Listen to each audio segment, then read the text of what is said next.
దొరల వ్రతం పడతాడు మన రేవంతన్న పేద ఇంటికి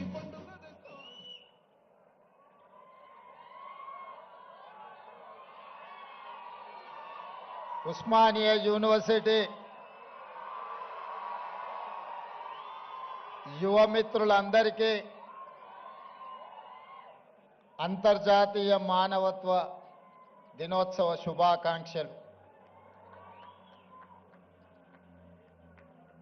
డిసెంబర్ 2025 108 సంవత్సరాల చరిత్ర కలిగిన భారతదేశంలోనే అత్యంత పురాతన యూనివర్సిటీలలో 7వ స్థానాన్ని, దక్షిణ భారతదేశంలో 3వ స్థానాన్ని ప్రాధాన్యతను ఆక్రమించిన ఉస్మానియా యూనివర్సిటీ గొప్ప చరిత్రను పరిగణలోకి తీసుకొని వేలాది మంది ఉస్మానియా యూనివర్సిటీ విద్యార్థులు, యూనివర్సిటీ వైస్ ఛాన్సలర్ గారు, ఆర్ట్స్ కళాశాల ప్రిన్సిపల్ గారు, అధ్యాపక సిబ్బంది, పూర్వపు విద్యార్థులు, నేడు చదువుకుంటున్న విద్యార్థులు వేదిక మీద దాదాపుగా 60 సంవత్సరాల ఉస్మానియా యూనివర్సిటీకి సజీవ సాక్ష్యంగా ఉన్న పెద్దలు కేశవరావు గారు, మీడియా మిత్రులు, తెలంగాణ ఉద్యమకారులందరికీ కూడా మనస్ఫూర్తిగా అభినందనలతో కృతజ్ఞతలు తెలియజేస్తున్న మిత్రులారా, ఉస్మానియా యూనివర్సిటీకి రావాలి, ఆర్ట్స్ కళాశాల ముందు నిలబడి ఇక్కడ చదువుకుంటున్న విద్యార్థుల యొక్క ఆకాంక్షల్ని అడిగి తెలుసుకోవాలి. ఒకనాడు తెలంగాణ ఉద్యమ సందర్భంగా ఈ వేదిక మీద నుంచే స్వరాష్ట్ర ఆకాంక్షను బలంగా వినిపించి 4 కోట్ల తెలంగాణ ప్రజల యొక్క ఆకాంక్షను ఈనాడు సాధించిన తెలంగాణ రాష్ట్రంలో సమస్యలు పరిష్కారమైనవా లేదా, ఒకనాటి తెలంగాణ చరిత్రను భవిష్యత్ ప్రణాళికలుగా మార్చుకొని నిర్ణయాలు తీసుకోవాలని మీ అందరినీ కలవాలని నిర్ణయించుకున్నా. ఆ సందర్భంగా కొంతమంది మిత్రులు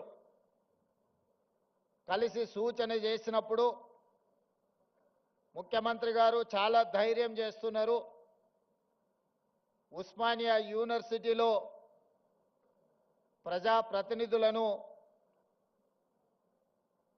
రాష్ట్ర మంత్రివర్గాన్ని లేదా ముఖ్యమంత్రి గారిని అడ్డుకునే ఒక చరిత్ర ఉన్నది, మీరెందుకు ధైర్యం చేస్తున్నారు అని నన్ను అడిగారు. అంటే వారికి ఒక్క మాట చెప్పిన, నాది ధైర్యం కాదు, నాది అభిమానం. మా సోదరులు, మా తమ్ముళ్ళు, మా చెల్లెళ్ళు తెలంగాణ భవిష్యత్తుకు పునాదులు వేసే మా యువమిత్రులు ఉన్న ఉస్మానియా యూనివర్సిటీ ఆర్ట్స్ కళాశాల దగ్గరికి వెళ్ళడానికి ధైర్యం కాదు కావాల్సింది, అభిమానం కావాలి. గుండెల నిండా అభిమానాన్ని నింపుకొని ఈనాడు ఈ ఆర్ట్స్ కళాశాల ముందు నిలబడి మన భవిష్యత్ ప్రణాళికలను రచించుకోవడానికి నేను ఇక్కడికి రావడం జరిగింది. అదేవిధంగా ముఖ్యమంత్రిగా మీరందరూ అందించిన అధికారంతో నాకు చాలా సిబ్బంది అందుబాటులో ఉంటారు. ఎక్కడికి వెళ్తున్నా అక్కడ ఏం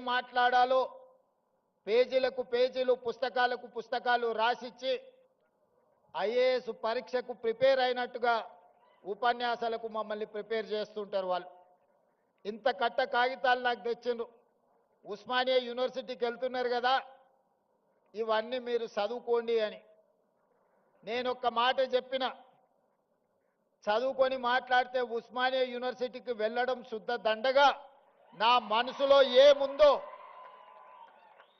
నా జీవితంలో 56 సంవత్సరాల అనుభవం, నల్లమల అటవీ ప్రాంతంలో ఉన్న ఒక మారుమూల పల్లె నుంచి, వ్యవసాయ కుటుంబం నుంచి వచ్చిన నేను ప్రభుత్వ పాఠశాలలో చదువుకొని గ్రామీణ వాతావరణంలో పెరిగి గ్రామీణ వాతావరణంలో ఉన్న పేదరికాన్ని, కుల వివక్షను, జాతి వివక్షను, సమస్యలతో కొట్టుమిట్టాడుతున్న వెనుకబడిన ప్రాంతాలలో పెరిగిన వాణ్ణి. నాకు కొత్తగా మీరు రాసిచ్చి, నాకు చదువుపిచ్చి, చదువు నేర్పించి, మా తమ్ముళ్ళ మా చెల్లెళ్ళ ముందల మాట్లాడించడానికి ప్రయత్నం చెయ్యకండి. నాకు ఏమనిపించిందో, నా కళ్ళతో ఏమి చూశానో, నాకు ఈనాడు అవకాశం వస్తే ఏమి పరిష్కరించాలనుకుంటున్నానో వాటినే నేను మాట్లాడతాను. వాటి నుంచి విద్యార్థుల సూచనలు తీసుకొని తెలంగాణ మేధావుల యొక్క అనుభవాలను రంగరించి ఈ విశ్వవిద్యాలయాన్ని అంతర్జాతీయ ప్రమాణాలతో తీర్చిదిద్దాలని ఈనాడు ఒక మంచి సంకల్పంతోని, ఆలోచనతోని నేను ఇక్కడికి రావడం జరిగింది. మిత్రులారా, ఈ ప్రాంతానికి నేను నిన్న చెప్పిన, ఇవాళ కూడా నేను చెప్పదలుచుకున్నా. గ్లోబల్ సమ్మిట్ వేదిక మీద ప్రపంచ స్థాయి ప్రముఖులు అందరూ హాజరైన వేదిక మీద నుంచి నేను ఒక అంశాన్ని ప్రస్తావించిన. ఈ దేశంలో తెలంగాణ ప్రాంతానికి, ఈ భూమికి, ఈ గాలికి, నీరుకి ఒక చైతన్యం, ఒక పౌరుషం ఉన్నది. ఈ చైతన్యం, ఈ పౌరుషానికి చదువుతో సంబంధం లేదు. ఎవడైతే మన మీద ఆధిపత్యం చెలాయించాలనుకుంటాడో, మనల్ని అదిమి పెట్టి మన మీద తన ఆధిపత్యాన్ని నిరూపించాలని అనుకుంటాడో, అప్పుడు పోరాటం పుట్టుకొస్తుంది తెలంగాణ గడ్డ మీద నుంచి అని నేను చెప్పా. ఆనాడు దండకారణ్యంలో పుట్టిన కొమరం భీముడు పీజీలు, పిహెచ్డీలు చదవలేదు. సామాన్యుల గుండె చప్పుడుని అర్థం చేసుకున్నాడు. కొమరం భీముడు ఆనాడు జల్ జమీన్ జంగల్ అనే ఒక నినాదాన్ని ఆనాటి పాలకుల మీద, ఆధిపత్యం చెలాయించిన వాళ్ళ మీద ఉద్యమాన్ని ఊపిరిగా తీసుకొని, పోరాటాన్ని పునాదిగా వేసుకొని మర పిరంగులై పేలితే ఆనాటి పాలకులకు గజగజలాడినరు. అటవీ ప్రాంతంలో పుట్టిన అడవి బిడ్డ, ఆదివాసి బిడ్డ ఆధిపత్యాన్ని సహించలేదు అంటే ఈ నేలకున్న చరిత్ర ఎలాంటిదో నేను అంతర్జాతీయ ప్రముఖులకు చెప్పదలుచుకున్నా. ఆ తర్వాత నిజాములు, రజాకర్లు ఈ ప్రాంతం మీద ఆధిపత్యం చెలాయించడమే కాకుండా వారి రాచరికాన్ని నిలుపుకోవడానికి రాక్షస కృత్యాలకు పాల్పడుతూ ఈ తెలంగాణ ప్రజల మీద దాష్టికాన్ని ప్రదర్శించారు. ఆనాడు చదువుతో సంబంధం లేని దొరల గడీలలో వాళ్ళ పాదాల కిందతో నలిగిపోతున్న సందర్భంగా రైతులంతా ఏకమై సాయుధ రైతాంగ పోరాటాన్ని నిర్మించి భూమి కోసం, భుక్తి కోసం, విముక్తి కోసం ఆకాశమంత ఎత్తున ఉద్యమాన్ని చేపట్టిన చాకలి ఐలమ్మ, దొడ్డి కొమరయ్య ఇలాంటి పోరాట యోధులు మనుల కోసమో, మాణిక్యాల కోసమో, మక్తాల కోసమో, జమీన్ల కోసమో, జాగీర్దార్ భూముల కోసమో కొట్లాడాలి. వాళ్ళ మీద ఆధిపత్యం చెలాయిస్తున్న దొరల గడీల మీద పిరంగులై పేలి గడీలను నేలమట్టం చేసి మనకు ఒక స్వతంత్రాన్ని సిద్ధింపజేసిండ్రు. సాయుధ రైతాంగ పోరాటం అది. ఆ తర్వాత ఉమ్మడి రాష్ట్రంలో మంచి జరుగుతుందని, సామాజిక సమస్యలు పరిష్కారం అవుతాయని, తద్వారా మన జీవన ప్రమాణాలు పెరుగుతాయని 6 దశాబ్దాలు ఎదురు చూసినాం. ఆశించిన ఆకాంక్షలు, మన ఆలోచనలు నీరు గారిపోవడంతో ఇక పోరాటమే ఊపిరిగా, ఈ పోరాటం ద్వారా అయినా మన సమస్యలు శాశ్వతంగా పరిష్కారం కావాలి, ఇక దానికోసం నడుము బిగించాలని ఉస్మానియా కాకతీయ యూనివర్సిటీల విద్యార్థులు నడుము బిగించారు. మొదటి దశ తెలంగాణ ఉద్యమం కావచ్చు, మలి దశ తెలంగాణ ఉద్యమం కావచ్చు. మొట్టమొదట దండకారణ్యంలో ఒక విప్లవం పుడితే, రెండవసారి నల్గొండ లాంటి జిల్లాలలో, గ్రామాలలో భూమి కోసం, భుక్తి కోసం, విముక్తి కోసం పోరాటాలు పుట్టినాయి. మూడవసారి ఈ ప్రజల గుండె చప్పుడు తెలంగాణకు గుండెకాయ లాంటి ఉస్మానియా యూనివర్సిటీ వేదిక మీద నుంచి ఇక్కడి విద్యార్థులే పోరాటానికి నడుము బిగించి మొదటి దశ తెలంగాణ ఉద్యమాన్ని ముందుకు నడిపించారు.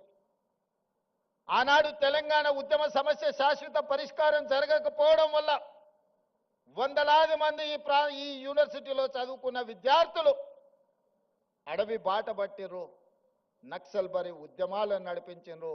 అందులో నుంచి పుట్టుకొచ్చిన వాళ్ళే గద్దరన్న లాంటి వాళ్ళు ఎంతో మంది ఈ సమాజానికి దిక్సూచులైన వాళ్ళే కాదు. ఈ ఉస్మానియా యూనివర్సిటీ గొప్ప ఆర్థిక మేధావి పివి నరసింహారావు గారిని, ఉత్తమ పార్లమెంటేరియన్ జైపాల్ రెడ్డి గారిని, పోరాటాలకు స్ఫూర్తినిచ్చిన జార్జి రెడ్డిని, ప్రజా యుద్ధ నౌక గద్దరన్నను ఈ యూనివర్సిటీ మనకు ఒక గొప్ప వరంగా ఇచ్చింది. చాలా మంది మేధావులు, ప్రపంచంలోనే గుర్తింపు పొందిన జ్ఞానులను ఈ యూనివర్సిటీ మనకు అందించింది. ఈ యూనివర్సిటీ మలిదశ తెలంగాణ ఉద్యమంలో మనల్ని అందరినీ ముందుకు నడిపింది. ఆనాడు ఈ ఉస్మానియా యూనివర్సిటీ గడ్డ మీద నుంచే కాదు, గల్లీలలో, తండాలలో, గూడాలలో, మారుమూల పల్లెల్లో ఎక్కడ ధూమ్ధాం జరిగినా ఆ ధూమ్ధాం వేదికల మీద నుంచి జయ జయ హే తెలంగాణ నాదాన్ని, నినాదాన్ని అందశ్రీ గారు మనకు అందించారు. బడికే ఎల్లని ఒక పేదవాడి బిడ్డ గొప్ప ఆసు కవిగా తెలంగాణ ఉద్యమ స్ఫూర్తిని నింపి ప్రతి గూడెంలో, ప్రతి గుండెల్లో జయ జయ హే తెలంగాణ నినాదాన్ని నింపి తెలంగాణ రాష్ట్రాన్ని సాధించడంలో బడికెళ్ళని అందశ్రీ ప్రతి బడిలో ఈ తెలంగాణ నినాదాన్ని ఈరోజు వినిపించే పరిస్థితి ఈ ఉస్మానియా యూనివర్సిటీ కల్పించింది. అందుకే మిత్రులారా, ఎప్పుడు సమాజానికి ఏ సమస్య వచ్చినా ఆ సమస్య మీద ఈ యూనివర్సిటీ విద్యార్థులు కదలడం ద్వారా ఆ సమస్యకు పరిష్కారం దొరికింది. ఆ పరిష్కారమే స్వరాష్ట్ర తెలంగాణ ఆకాంక్ష. మరి ఈ తెలంగాణ వస్తే ఇక్కడున్న మా తమ్ముళ్ళు, చెల్లెళ్ళు ఏం ఆశించరు? ఎవరి ఆస్తులు అడగలే, ఎవరి ఫామ్ హౌజులు అడగలే, వాళ్ళు సంపాదించుకున్న సొమ్ములో వాటాలు అడగలే. ఏం అడిగినరు మా తమ్ముళ్ళు? స్వేచ్ఛను అడిగినరు, సామాజిక న్యాయం అడిగినరు, సమానమైన అవకాశాలు అడిగినరు. నేను ఇవాళ అడుగుతున్నా, నేను ఇవాళ చెప్పదలుచుకున్న ఈ వేదిక మీద నుంచి నా ఉస్మానియా కాకతీయ యూనివర్సిటీల విద్యార్థులకు స్వేచ్ఛ కోసం, సామాజిక న్యాయం కోసం, సమానమైన అవకాశాల కోసం మీరు ఏదైతే గొంతు ఇప్పినరో ఈ ప్రభుత్వం, ఈ ప్రజాపాలన మీకు వేదిక ఇస్తుంది. మీరు ఎదగండి. మీరు డాక్టర్లు కాండి, లాయర్లు కాండి, ఇంజనీర్లు కాండి, ఐఏఎస్లు కాండి, ఐపీఎస్లు కాండి, గొప్ప మేధావులు కాండి, ప్రపంచానికి దిక్సూచిగా మారే గొప్ప వ్యక్తులుగా మీరు రాణించాలి. మరి ఇదంతా జరగాలి అనంటే పునాదులు బలంగా ఉండాలి. 108 సంవత్సరాల చరిత్ర కలిగిన ఈ ఉస్మానియా యూనివర్సిటీని కాలగర్భంలో కలపడానికి కొంతమంది కుట్రలు చేసిరు. ఆ కుట్రలను ఛేదించి మీరు ప్రజాపాలనను తెచ్చుకున్నారు. ఎవరి గురించి రాజకీయ విమర్శలు నేను చేయదలుచుకోలేదు. 2 ఏళ్ల నుంచి మాట్లాడుతున్నారు కొంతమంది. కొన్నిసార్లు నాకు అనుమానం వస్తుంది, తెలంగాణ పట్ల, ప్రభుత్వ విద్య పట్ల వీళ్లకు అవగాహన ఉన్నదా లేదా అని. వాళ్ళు అంటారు, రేవంత్ రెడ్డి గవర్నమెంట్ స్కూల్లో చదువుకున్నాడు, గ్రామీణ ప్రాంతంలో నుంచి వచ్చిండు, ఈయనకు పరిపాలన చేత కాదని. ఒక్క విషయమైతే నేను చెప్పదలుచుకున్న, ఉస్మానియా ఆర్ట్స్ కళాశాల ముందు నుంచి నేను గుంటూరులో చదువుకోలేదు మిత్రులారా. నేను గుంటూరులో చదువుకోలే. గూడు పుటాని నాకు తెలియదు. నల్లమల్ల అడవుల్లో నుంచి వచ్చిన క్రూర మృగాలను చూసినను, సాధు జంతువులను చూసినను, పేదవాడి సమస్యలను చూసినను. పుట్టినప్పటి నుంచి దళితులతోని, గిరిజనులతోని, బలహీన వర్గాలతోని, మైనారిటీలతోని కలిసిమెలిసి పెరిగిన వాళ్ళ సమస్యలు చూసిన. నాకు కొత్తగా అక్కర్లేదు. గుంటూరులో చదువుకున్న వాళ్ళకు పేదరికం చూడాలంటే మెర్సిడీస్ బెంజ్ కారుల్లో పోయి ఎక్స్కర్షన్ లాగా, ఓహో పేదరికం ఇట్లుంటుందా, మీ భూమి మీ మట్టి అట్లుంటుందా, మీకు చిరిగిపోయిన బట్టలు ఇట్లుంటాయా, మేము ఎప్పుడు చూడలేదని వాళ్ళకు పేదరికం ఇట్లుంటుందని ఒక ఎక్స్కర్షన్ లాగా ఉండొచ్చు. ఒకప్పుడు బ్రిటన్ ప్రైమ్ మినిస్టర్ని, ఇతర ప్రైమ్ మినిస్టర్లను ఈ రాష్ట్రానికి తెచ్చినప్పుడు మా పాలమూరు పేదరికాన్ని చూపించడానికి వాళ్ళని అక్కడికి తీసుకొచ్చేటోళ్ళు. ప్రదర్శనలో మా పేదరికాన్ని వాళ్ళ ముందర పెట్టేటోళ్ళు. చూడు మేము ఎంత వెనుకబడి ఉన్నామో, మేము ఎట్లా అడుక్కొని తింటున్నామో, ఎట్లా వలసలు పోతున్నామో, మా మీద జాలి పడండి అని. ఆనాటి పాలకుల ఆలోచన అది. ఇతర దేశాలకు వెళ్ళి వచ్చినామని చెప్పుకునే వాళ్ళు, మేము గుంటూరులో చదువుకున్నాం, మేము పూనాలో చదువుకున్నాం, మేము అమెరికాలో చదువుకున్నామని ఉపన్యాసాలు ఇవ్వడం ద్వారా సమాజానికి ఏం చెప్పదలుచుకున్నారో నాకు తెలియదు. కానీ నేను స్పష్టంగా గ్రామీణ ప్రాంతంలో వ్యవసాయ కుటుంబం నుంచి వచ్చిన నేను ప్రభుత్వ పాఠశాలలో నేను చదువుకున్నా, ప్రభుత్వ కళాశాలలో నేను చదువుకున్నా. నాకు భాష గొప్పగా రాకపోవచ్చు, కానీ ప్రజల యొక్క మనసును తెలుసుకునే విద్య నాకు వచ్చు. పేదవాడు ఏం అడుగుతాడు, ఏం ఆలోచన చేస్తాడు, పేదవాడు ప్రభుత్వం నుంచి ఏం ఆశిస్తాడు, ఒక చదువుకునే పిల్లవాడికి ఏమి కావాలి, ఆ పిల్లవాడు చదువుకుంటే ఈ సమాజానికి ఏ రకంగా ప్రయోజనం ఉంటుంది అనేది నాకు తెలుసు. అందుకే ఇవాళ ఎవరు వచ్చినా, ఎవరు ఎన్ని రకాల ప్రాధాన్యతలు ఇచ్చుకున్నా, మొట్టమొదటి ప్రధానమంత్రి పండిత్ జవహర్లాల్ నెహ్రూ గారు స్వతంత్రం వచ్చిన తర్వాత ప్రధానమంత్రిగా బాధ్యతలు చేపట్టేటప్పుడు మహాత్మా గాంధీ గారిని కలిసిండు. బాబూజీ, నేను ప్రధానమంత్రిగా బాధ్యత తీసుకుంటున్నా, మీరు నాకు ఇచ్చే సలహా ఏమిటి అని.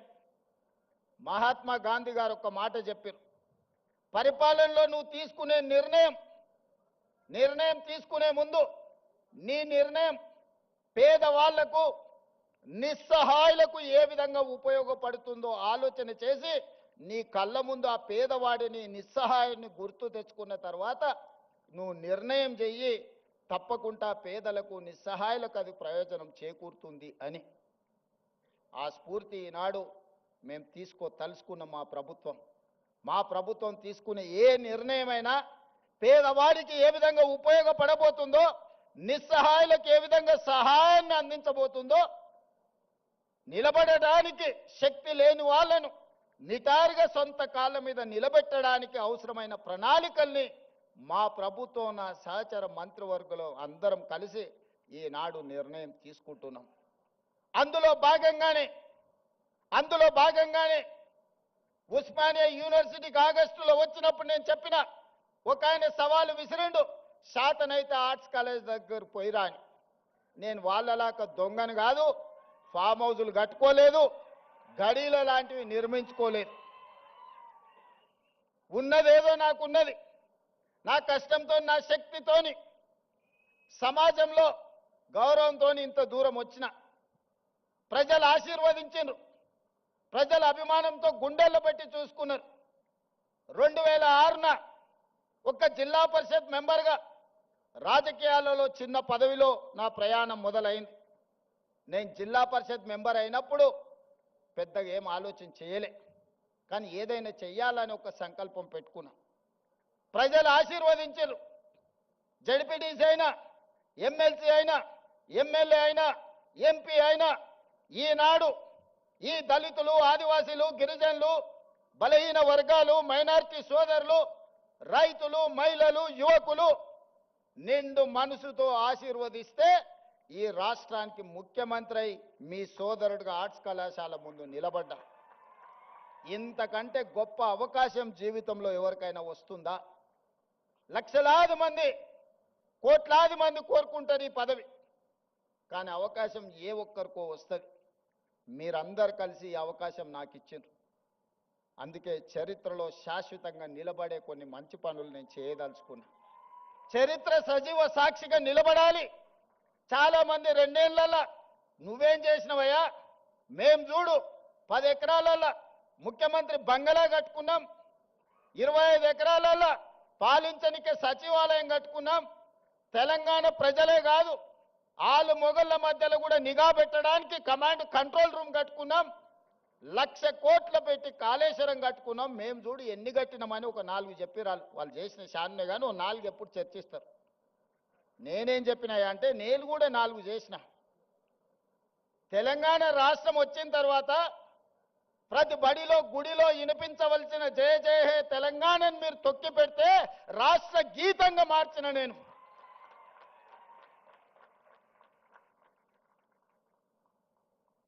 ఆనాడు తెలుగు తల్లి ఎవడికి రా తల్లి, నాకు అన్నం పెట్టిందా, నా కడుపు నింపిందా, ఎవడికి కావాలిరా తెలుగు తల్లి అని ప్రగల్భాలు పలికిన గొప్ప మాటలు మాట్లాడిన వాళ్ళు 10 ఏళ్లలో ఈ సమాజానికి తెలంగాణ తల్లి ఎట్లుంటుందో బహుజనుల తెలంగాణ తల్లిని వాళ్ళు ఆవిష్కరించలేకపోయినారు. అందుకే దొరల గడీలలో పెరిగిన తెలంగాణ తల్లి కాదు, బహుజనులలో బస్తీలలో నుంచి వచ్చిన తెలంగాణ తల్లి నిండు మనసుతో దర్పం ఉట్టిపడేలా ఈ జాతికి తెలంగాణ తల్లిని అంకితం చేసి ప్రతి సంవత్సరం డిసెంబర్ 9 నాడు తెలంగాణ తల్లి అవతరణ ఉత్సవాలను జరుపుకునే సమస్యని మనం పరిష్కరించుకున్నాం. ఈనాడు మన కళ్ళ ముందు నిలువెత్తు తెలంగాణ తల్లి, బహుజనుల తెలంగాణ తల్లి ఈనాడు తెలంగాణ రాష్ట్రంలో మనం ఆవిష్కరించుకున్నాం. ఇదే కాదు, 30-40 ఏళ్ల నుంచి వర్గీకరణ మీద రగులుతూనే ఉంది. నీవురుగప్పిన నిప్పుల వర్గీకరణ సమస్య మన యూనివర్సిటీలలో, మన కళాశాలల్లో, మన గుండెల్లో, మన మనసుల్లో ఎప్పటికప్పుడు ఆ సమస్య రగులుతూనే ఉంది. ఆ సమస్య మా దళిత బిడ్డల మధ్యలో ఒక విభజన రేఖను గీత గీసింది. దేశంలో ఏ రాష్ట్రం కూడా ఈ సమస్యను పరిష్కరించడానికి ఆలోచన చేయలే. 2 వర్గాలుగా విడిపోయిన మా దళిత బిడ్డల్ని ఒక్క దగ్గర కూర్చోబెట్టాలంటే ఈ సమస్యకు శాశ్వత పరిష్కారం ఉండాలి అని మాదిగ ఉపకులాల వర్గీకరణ సమస్యను పరిష్కరించి ఈనాడు శాశ్వతంగా సమస్యకు ఒక పరిష్కారాన్ని చూపించి మా దళిత సోదరులందరూ ఒక్క దగ్గర కూర్చునే విధంగా ఎవరెంతున్నారో వాళ్ళకంత ఇవ్వాలి అన్న ఆలోచన చేసి మొట్టమొదటి రాష్ట్రం తెలంగాణ రాష్ట్రం ఇయాల వర్గీకరణ సమస్యను పరిష్కరించింది. ఇది సామాజిక సమస్యను మా ప్రభుత్వం పరిష్కరించింది. ఆనాడు తెల్ల దొరలు ఉన్నప్పుడు జనగణనలో కులగణన జరిగింది. 100 సంవత్సరాలు పూర్తి చేసుకున్న ఈ దేశంలో బలహీన వర్గాల లెక్క తేల్చినోడే లేడు. చెయ్యాలన్న ఆలోచన చేసిన అది ముందుకు సాగలేదు. 100 ఏళ్ల సమస్యను మేము ఆలోచన చేసి socio economic, education, employment, political and caste survey పకడ్బందీగా చేసి 4 కోట్ల తెలంగాణ ప్రజలలో ఎవరు ఎంతమంది ఉన్నారో పక్కాగా లెక్క కట్టి 100 ఏళ్ల సమస్యకు జనగణనలో కులగణన సమస్యను పరిష్కరించినాం. మనం చేయడం వల్ల కేంద్ర ప్రభుత్వం మీద ఇవాళ ఒత్తిడి వచ్చి 2026 సంవత్సరంలో జనగణనలో కులగణనను చేర్చాల్సిన పరిస్థితి ఈ దేశ ప్రధానమంత్రికి కల్పించి ఒక సామాజిక సమస్యకు శాశ్వత పరిష్కారాన్ని చూపించినాం. అంబేద్కర్ గారు చెప్పిండ్రు, రంగుల మేడలు అద్దాల మేడలు రంగుల గోడలంటే అభివృద్ధి కాదు, నిజమైన సంక్షేమం చివరి పేదవాడికి చేరినప్పుడే అభివృద్ధి జరిగినట్టని ఆ స్ఫూర్తిని తీసుకునే ఈనాడు మా పరిపాలన కొనసాగిస్తున్నాం. సమాజంలో ఉన్న రుగ్మతలను సామాజిక సమస్యల్ని శాశ్వత పరిష్కారం దిశగా ఈరోజు మేము ముందుకు వెళ్తున్నాం. దాంట్లో భాగంగానే విద్య ఒక్కటే. ఒకనాడు జామీందారుల దగ్గర జాగీర్దారుల దగ్గర వేలాది ఎకరాల భూములను దాదాపుగా 25 లక్షల ఎకరాల భూములను సేకరించి కాంగ్రెస్ పార్టీ అసైన్మెంట్ పట్టాల రూపంలో భూమి లేని నిరుపేదలైన దళితులకు, గిరిజనులకు, బలహీన వర్గాలకు అసైన్మెంట్ భూములను ఇచ్చింది. ఇల్లు లేని వాళ్ళకి ఇళ్ళ పట్టాలు ఇచ్చింది. ఇల్లు కట్టుకునేటోళ్లకు ఇందిరమ్మ ఇళ్ళని ఇచ్చింది. చదువుకునేటోళ్లకు ప్రభుత్వ పాఠశాలలు ఏర్పాటు చేసింది. ఇవాళ ప్రభుత్వాల దగ్గర భూములు లేవు పంచడానికి. ఉన్నది ఉన్నట్టు కుండ బద్దలు కొట్టి నేను చెప్తున్నా. ఇవాళ వాళ్ళ పేపర్లో రాస్తున్నారు, రేవంత్ రెడ్డి పంచడానికి భూములు లేవన్నాడు, చూసినావా ఆయన ఆలోచన ఎట్లుందో. నేను వాళ్ళని అడగదలుచుకున్నా, ప్రతి దళితునికి 3 ఎకరాలు ఇస్తాన్నారు, 10 ఏళ్ళు ఉన్నారు, ఎవరికన్నా ఇచ్చిర్రా? మీరు 3000 ఎకరాల ఫామ్ హౌజులు కట్టుకున్నారు, కానీ ఏ దళిత బిడ్డ కన్నా 3 ఎకరాల భూమి ఇచ్చిర్రా? ఇది ఒకటే ప్రశ్న అడగదలుచుకున్నా. ఒక ఆయనకు ఎర్రవల్లిలు ఉంటుంది, ఇంకొక ఆయనకు జన్వాడలు ఉంటుంది, ఇంకొక ఆయనకు మోయినాబాద్ దగ్గర ఉంటుంది, వాళ్ళ ఆడబిడ్డకు శంకర్పల్లి దగ్గర ఉంటుంది. 100 ఎకరాల ఫామ్ హౌజులు అయితే మీకు వచ్చినాయి, కానీ మా దళితులకు 3 ఎకరాల భూమి వచ్చిందా? సూటి ప్రశ్న, ఇంతకంటే ఎక్కువ నేను విమర్శించదలుచుకోలే. అందుకే నేను ఒకటే చెప్పిన, మనం మేము చేసిన సిపెక్ సర్వేలో ఒక కొత్త అంశం బయటపడ్డది.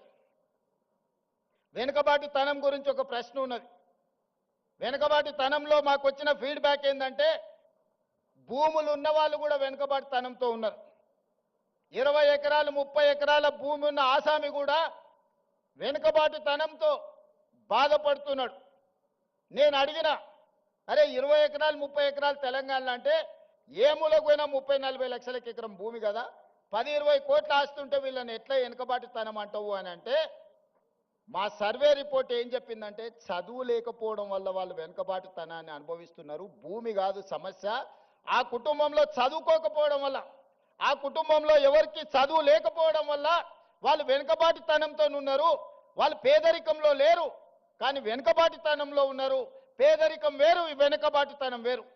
భూమి లేకపోవడం పేదరికం కావచ్చు, ఇల్లు లేకపోవడం పేదరికం కావచ్చు, చదువు లేకపోవడం వెనుకబాటుతనము. చదువు ఉంటే ముందడిగేస్తారు. ఇవాళ మీ బిడ్డలే మా కాసిం, భూమి ఎంతుందో నాకు తెలియదు, ప్రొఫెసర్ కాసిం అయి ఆర్ట్స్ కాలేజ్కి ప్రిన్సిపాల్ అయ్యండి. ఇక్కడ ఉన్న కుమార్ ఉండొచ్చు, ఆ వెనకాల ఉన్న గంట చక్రపాణి గారు ఉండొచ్చు. వీళ్ళందరూ ఇవాళ చదువుకున్నారు కాబట్టే ఈరోజు సమాజంలో ఒక గుర్తింపు, గౌరవంతో పాటు వెనుకబాటుతనం అనే పదమే వాళ్ళ దరిదాపుల్లో రాకుండా ఉన్నది. అందుకే వాటిని గుర్తించిన, ఆలోచన చేసిన, ఈ సమాజంలో వివక్ష నుంచి బయటికి తీసుకురావాలి. వివక్ష అనేది గ్రామాల నుంచి పారద్రోలాలి అనంటే, వెనుకబాటుతనాన్ని నిర్మూలించాలి అనంటే, ప్రతి మారుమూల ప్రాంతంలో విద్యా అవకాశాలు పెంచాలి. ఆనాడు పండిత్ జవహర్లాల్ నెహ్రూ గారు ఎడ్యుకేషన్, ఇరిగేషన్ ప్రాధాన్యత ఉంటే, ఈనాడు అదనంగా కమ్యూనికేషన్ కూడా మనం యాడ్ చేసినాం. సోనియా గాంధీ గారు రైట్ టు ఎడ్యుకేషన్ యాక్ట్ తీసుకొచ్చారు. నేను ఇవాళ టీచింగ్ స్టాఫ్ ఇక్కడ ఉన్న మిత్రులందరికీ నా మనసులో ఉన్న ఆవేదనను నేను మీకు చెప్పదలుచుకున్నా. 1,25,000 మంది టీచర్లు ఉన్నారు. ఇవాళ 25 లక్షల పైగా పాఠశాలలు ఉన్నాయి తెలంగాణలో ప్రభుత్వానికి. ఆ పాఠశాలల్లో 18 లక్షల మంది విద్యార్థులు చదువుకుంటారు. కానీ ప్రైవేట్లో 11 లక్షల పాఠశాలలే ఉంటే, 11,000 పాఠశాలలే ఉంటే 33 లక్షల మంది విద్యార్థులు చదువుకుంటున్నారు. మరి ఎంఏ బిఎడ్ చదువుకున్న ప్రభుత్వ పాఠశాలల్లో టీచర్లుండి 25,000 పైగా పాఠశాలలుంటే ప్రభుత్వ పాఠశాలలో ఎందుకు విద్యార్థులు తక్కువ ఉన్నారు? టీచర్లు ఉన్న దగ్గర పిల్లలు లేరు, పిల్లలు ఉన్న దగ్గర టీచర్లు లేరు. ఇట్లాంటి సమస్యలు ఎందుకు వస్తున్నాయి అని మేము చూసినాం. విద్య అందుబాటులో ఉంది, కానీ నాణ్యమైన విద్య లేదు. ఈరోజు సమాజానికి విద్య సమస్య కాదు, నాణ్యమైన విద్య సమస్య. ఇవాళ ఇంజనీర్లకు కొదవలేదు, సర్టిఫికెట్లు ఉన్న ఇంజనీర్లు ఉన్నారు, కానీ వాళ్ళకు అవసరమైన నైపుణ్యం లేదు. అందుకే క్వాలిటీ ఎడ్యుకేషన్ స్కిల్స్ ఇవాళ విద్యార్థులకు ఇవ్వాలి అని నాణ్యమైన విద్య కోసం, సాంకేతిక నైపుణ్యం కోసం ఈరోజు మనము కష్టపడాల్సిన అవసరం ఉన్నది. ఇక్కడున్న టీచింగ్ స్టాఫ్నైనా, ఇక్కడున్న పరిపాలకులైనా నా సూచన ఒక్కటే, విద్య ఒక్కటే మన జీవితాలలో మార్పు తెస్తుంది. విద్య ఒక్కటే మన జీవితాలలో వెలుగును తెస్తుంది. విద్య ఒక్కటే మనల్ని వెనుకబాటు తనాన్ని నుంచి బయటికి తీసుకొస్తుంది. విద్య ఒక్కటే మన ఆత్మ గౌరవాన్ని పెంచుతుంది. విద్య ఒక్కటే మన తల్లిదండ్రుల కళ్ళలో ఆనందాన్ని, వెలుగులను నింపుతుంది. ఆ విద్య, నాణ్యమైన విద్య, సాంకేతిక నైపుణ్యంతో కూడుకున్న, శిక్షణతో కూడుకున్న సాంకేతిక నైపుణ్యాన్ని ఇవ్వాలనుకున్నాం.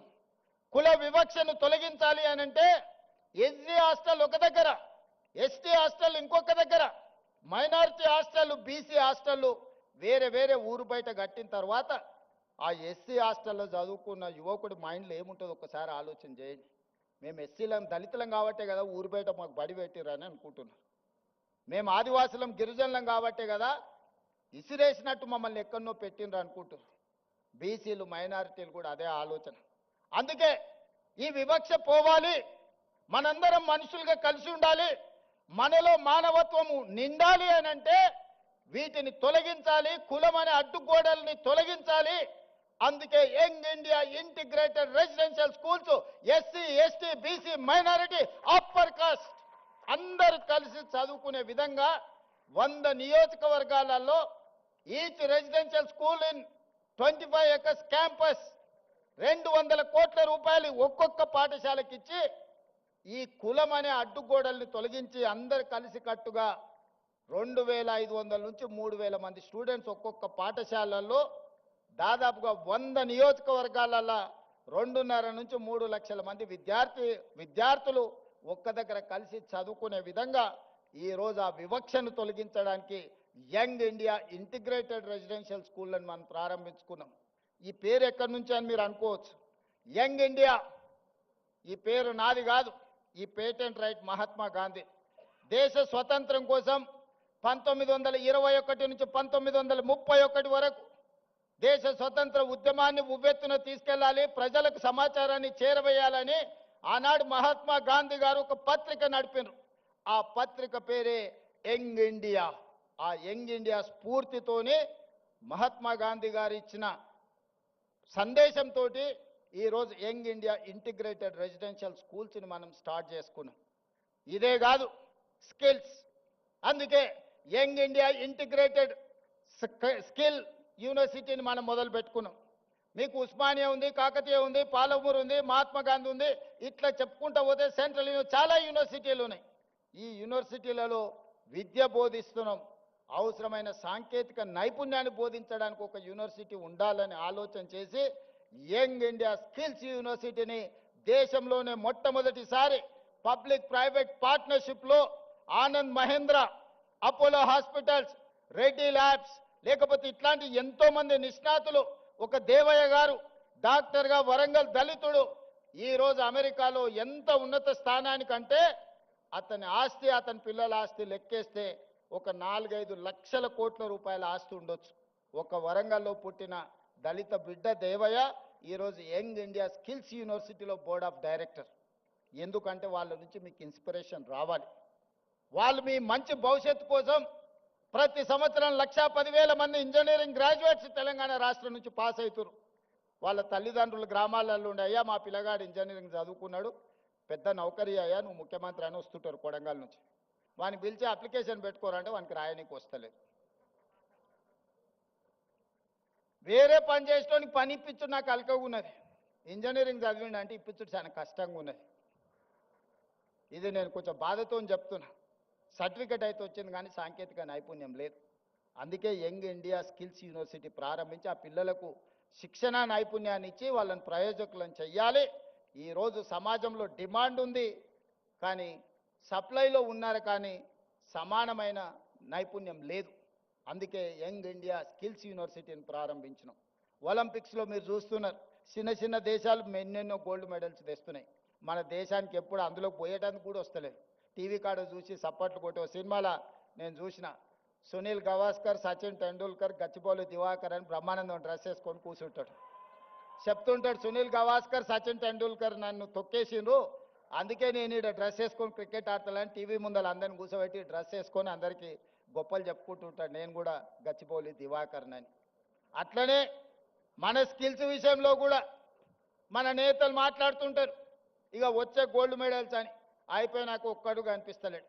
అందుకే 2036లో ఒలింపిక్స్లో గోల్డ్ మెడల్స్ సాధించాలి అంటే మన నైపుణ్యంతో కూడుకున్న చిన్న పిల్లల్ని 10 ఏళ్ళు 11 ఏళ్ళు ఉన్నప్పుడే వాళ్ళ యొక్క నైపుణ్యాన్ని గుర్తించి మట్టిలో మాణిక్యాలను వెలికి తీయాలి.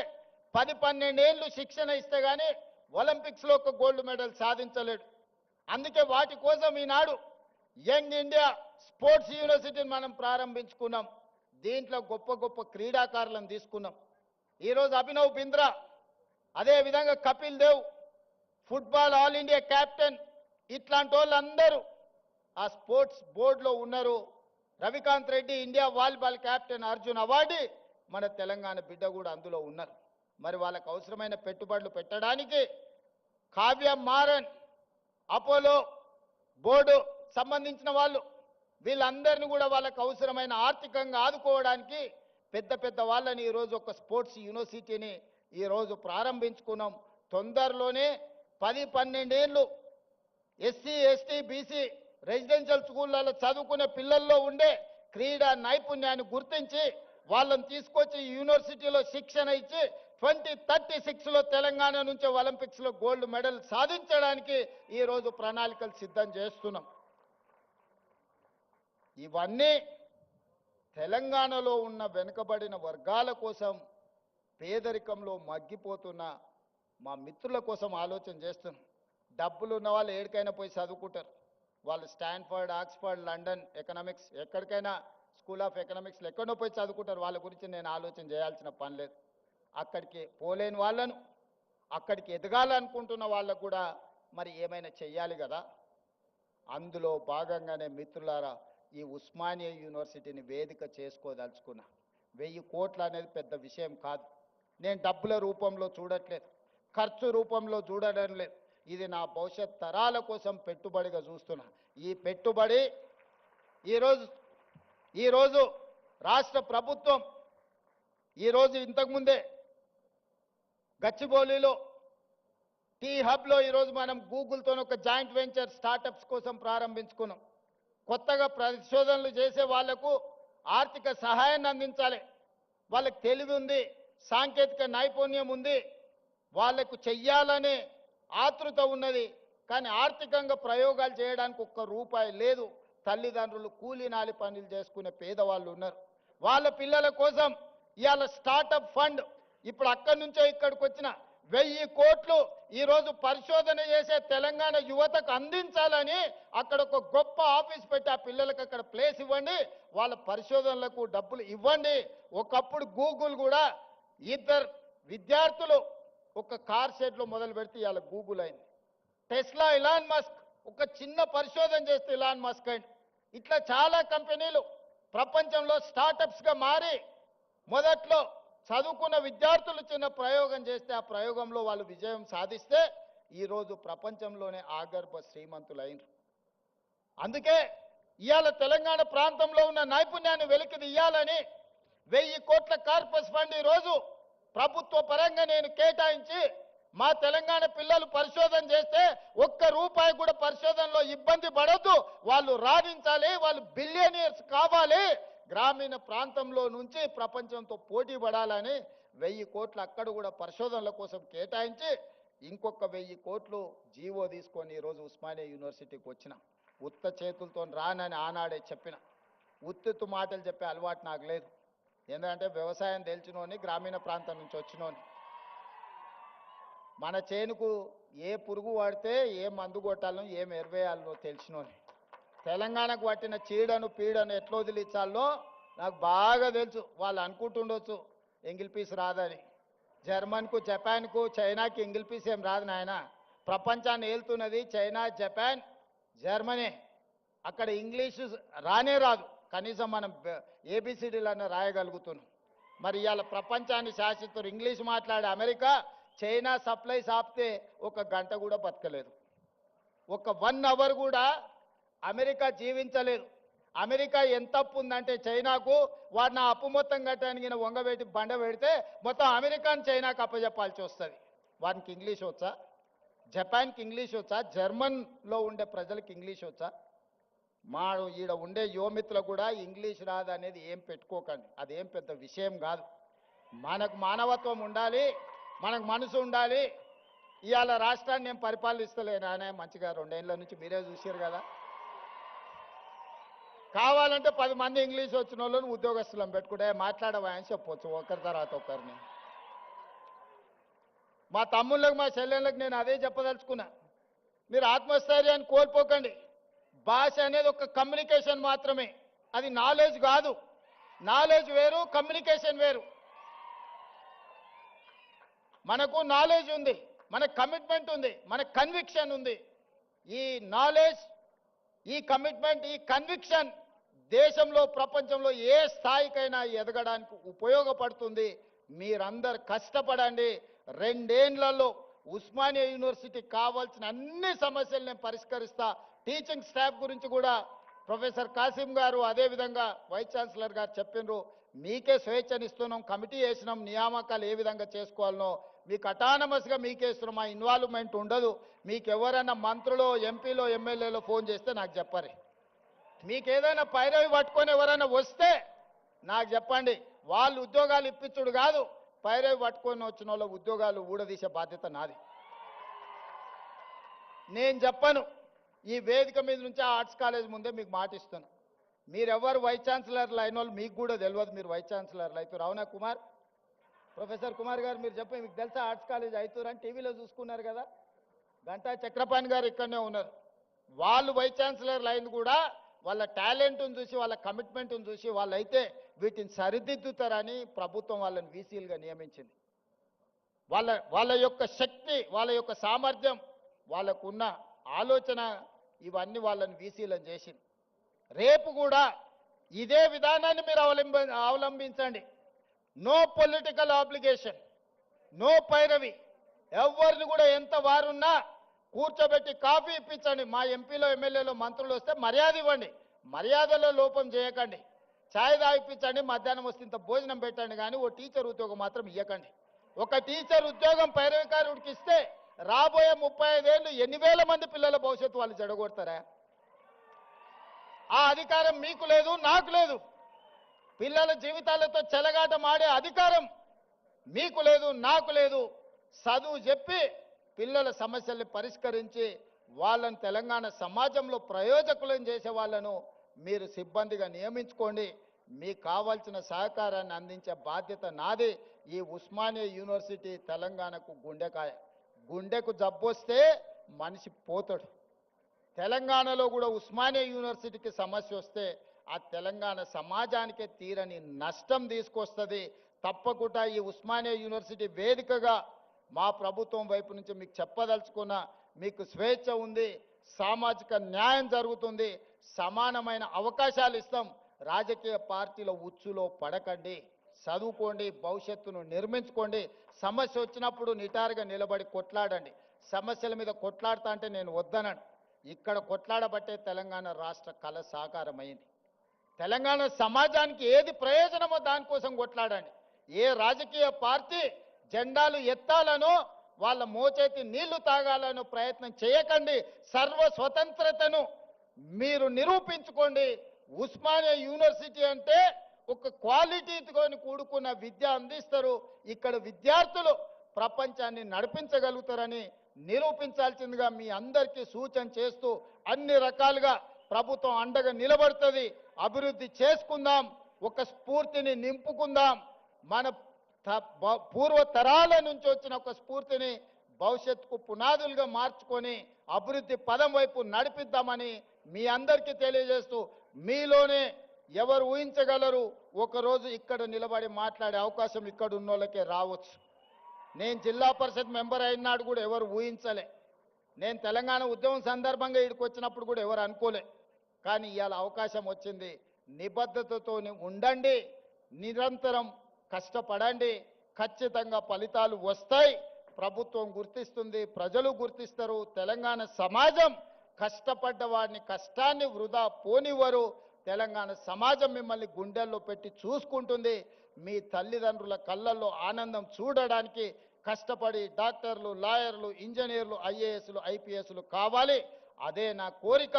మీలో కొంతమంది నాయకులై రాష్ట్రాన్ని పరిపాలించాలని ఆశిస్తూ మీ అందరి దగ్గర సెలవు తీసుకుంటున్న ధన్యవాదాలు మిత్రులారా. ఎక్కడైనా ఒక ముఖ్యమంత్రి గారు ఈరోజు ఉస్మానియా యూనివర్సిటీని ఏ విధంగా నిర్మించుకో